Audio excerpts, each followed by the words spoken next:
Hey guys, so today's something a little bit different here. We're gonna build number one, a little project.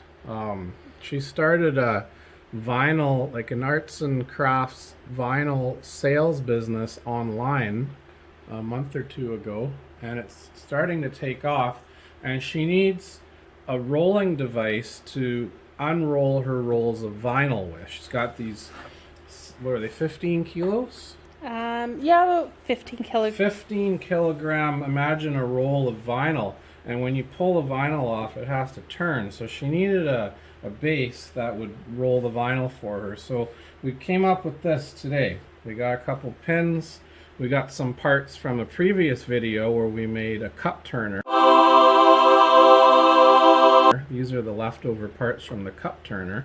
And we prepped up some other stuff. So number one is just going to run you through how this thing's going to go together real quick, and then we'll cut to some assembly video, and hopefully the finished product turns out really, really good. Okay, so basically these blocks here have been numbered and will go each on a corner like that. And now why did we number them? We numbered them because we pre-drilled the holes, so the holes line up with the holes on the base. And why did we pre-drill the holes? So that it doesn't split the wood. Awesome. All right. I'm learning. Yeah. So these all go in their four corners. Right. Like that. Here, you take this. I got this. And then, basically, these steel rods. So first, we took some, we went onto a local buy and sell group and got some marble rolling pins.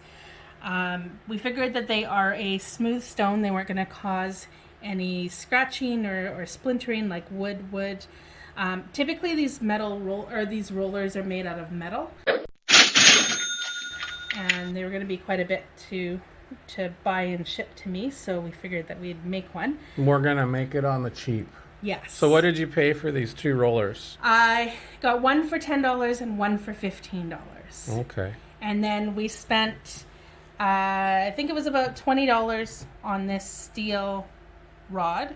And why did we buy rod and not use the rolling handles and rods that came with the rolling pins? So when we took these apart, we found that one of them was missing these little white grommets, and it's just this cheap, thin little piece of metal that went through it. So when it was in here, it's very loose and would basically cause it to like move around more. It even sucked with those bushings on the ends too. It didn't work that great. These bushings sat on the ends on one, but the other one was missing the bushings. Yeah. So we figured we would just make new axles. So we got these metal pieces that slide in through there. 1/2 inch diameter. Yes.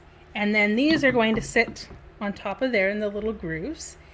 And then we're going to take some of this plumber's tape stuff here and attach those down like that, just so that they won't lift up. And then once we have both of them there, the vinyl rolls will just sit on top. And when I pull out the vinyl, the rollers will roll, giving easy movement. Not bad. All right, well, let's cut to some assembly.